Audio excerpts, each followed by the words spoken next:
السلام علیکم ورحمۃ اللہ وبرکاتہ۔ امید ہے کہ میری پیاری بہنیں بخیر و عافیت سے ہوگی۔ اللہ سبحانہ و تعالیٰ آپ تمام کو اپنے حفظ و امان میں رکھیں، خیر و عافیت سے رکھیں، ہر بیماری مصیبت شر وبا سے محفوظ فرمائیں، آمین یا رب العالمین۔ آج کا ہمارا ٹاپک ہے نماز عید کے مسائل۔ آئیے جانتے ہیں ان احادیث کی روشنی میں۔ عید الفطر کی نماز کے لیے جانے سے پہلے کوئی میٹھی چیز کھانا سنت ہے۔ حضرت انس بن مالک رضی اللہ تعالیٰ عنہ فرماتے ہیں کہ رسول صلی اللہ علیہ وسلم عید الفطر کے دن کھجوریں کھائے بغیر عیدگاہ کی طرف نہیں جاتے تھے، اور نبی کریم صلی اللہ علیہ وسلم کھجوریں طاق کھاتے تھے، یعنی 1 یا 3 یا 5 اس طرح سے۔ اسے بخاری نے روایت کیا ہے۔ نماز عید کے لیے پیدل جانا سنت ہے۔ حضرت علی رضی اللہ تعالیٰ عنہ فرماتے ہیں کہ عیدگاہ کی طرف پیدل جانا سنت ہے، اسے ترمذی نے روایت کیا ہے۔ عیدگاہ جانے اور آنے کا راستہ بدلنا سنت ہے۔ حضرت جابر بن عبداللہ رضی اللہ تعالیٰ عنہما فرماتے ہیں کہ نبی اکرم صلی اللہ علیہ وسلم عید کے روز عیدگاہ میں آنے جانے کا راستہ تبدیل فرمایا کرتے تھے، اسے بخاری نے روایت کیا ہے۔ نماز عید بستی سے باہر کھلے میدان میں پڑھنا سنت ہے۔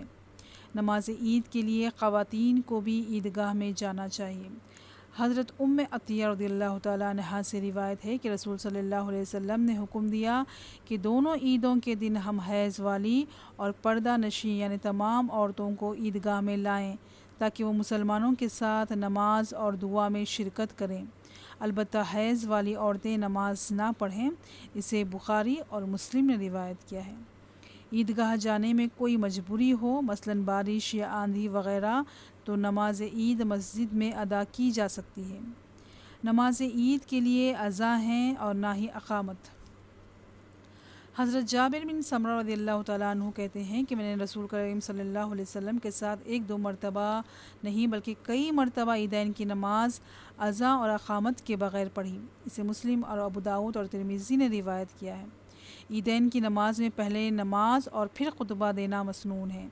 ابو سعید خدری رضی اللہ تعالیٰ عنہ سے روایت ہے کہ نبی کریم صلی اللہ علیہ وسلم عید الفطر اور عید الاضحیٰ کے دن عیدگاہ کی طرف نکلتے تو سب سے پہلے نماز ادا فرماتے، اور نماز کے بعد نبی کریم صلی اللہ علیہ وسلم لوگوں کے سامنے کھڑے ہو جاتے اور لوگ اپنی صفوں میں بیٹھے رہتے۔ نبی اکرم صلی اللہ علیہ وسلم انہیں واعظ فرماتے، وصیت کرتے اور ضروری احکام صادر فرماتے، اسے بخاری اور مسلم نے روایت کیا ہے۔ عیدین کی نماز میں 12 تکبیریں مسنون ہیں۔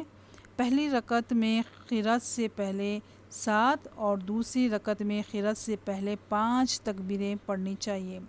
حضرت عبداللہ بن عمر رضی اللہ تعالیٰ عنہما کے آزاد کردہ غلام حضرت نافع رضی اللہ تعالیٰ عنہ کہتے ہیں کہ میں نے حضرت ابو ہریرہ رضی اللہ تعالیٰ عنہ کے ساتھ عید الفطر اور عید الاضحیٰ دونوں کی نماز پڑھی۔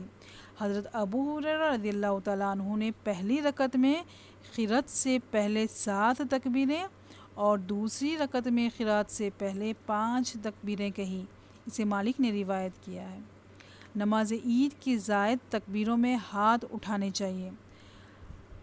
حضرت وائل بن رضی اللہ تعالیٰ عنہ سے روایت ہے کہ انہوں نے رسول صلی اللہ علیہ وسلم کو ہر تکبیر کے ساتھ ہاتھ اٹھاتے دیکھا ہے، اسے احمد نے روایت کیا ہے۔ خطبے کے دوران خطیب کا تھوڑی دیر بیٹھنا مسنون ہے۔ نماز عید سے پہلے یا بعد کوئی نفل یا سنت نماز نہیں۔ حضرت عبداللہ بن عباس رضی اللہ تعالیٰ عنہما فرماتے ہیں کہ نبی کریم صلی اللہ علیہ وسلم عید کے روز گھر سے نکلے، 2 رکعت نماز عید ادا فرمائی اور اس سے پہلے یا بعد کوئی نماز نہیں پڑھی، اسے احمد، بخاری، مسلم، ابو داؤد، ترمذی، نسائی، ابن ماجہ نے روایت کیا ہے۔ عیدین کی نماز تاخیر سے پڑھنا ناپسندیدہ ہے۔ عید الفطر کی نماز کا وقت اشراق کی نماز کا وقت ہے۔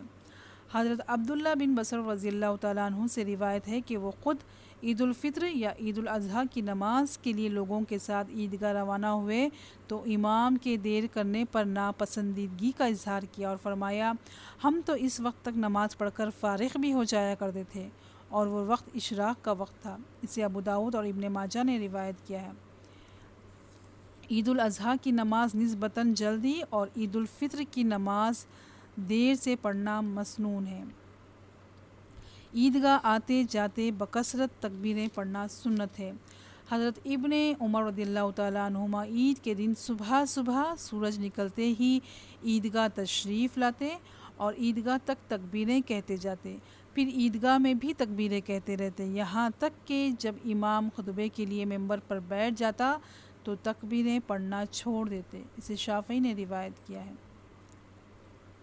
عید الفطر کی نماز کے لیے جانے سے قبل اور عید الاضحیٰ کی نماز پڑھنے کے بعد کوئی چیز کھانا سنت ہے۔ حضرت عبداللہ بن بریدہ رضی اللہ تعالیٰ عنہ اپنے باپ سے روایت کرتے ہیں کہ نبی کریم صلی اللہ علیہ وسلم عید الفطر کے موقع پر نماز کے لیے جانے سے پہلے ضرور کچھ کھا لیا کرتے اور عید الاضحیٰ کے موقع پر نماز عید پڑھنے سے پہلے کوئی چیز نہیں کھایا کرتے۔ اسے ترمذی نے روایت کیا ہے۔ ابر کی وجہ سے شوال کا چاند دکھائی نہ دے اور روزہ رکھ لینے کے بعد معلوم ہو جائے کہ چاند نظر آ چکا ہے تو روزہ کھول لینا چاہیے۔ الحمدللہ ثم الحمدللہ، ان احادیث کے ذریعے ہم نے جانا کہ عید کی نماز کس طرح سے پڑھنی چاہیے اور خواتین کو بھی عیدگاہ نماز کے لیے جانا چاہیے۔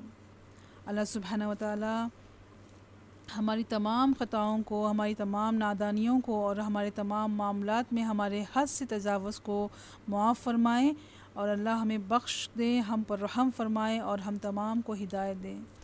جزاکم اللہ خیر۔ السلام علیکم ورحمۃ اللہ وبرکاتہ۔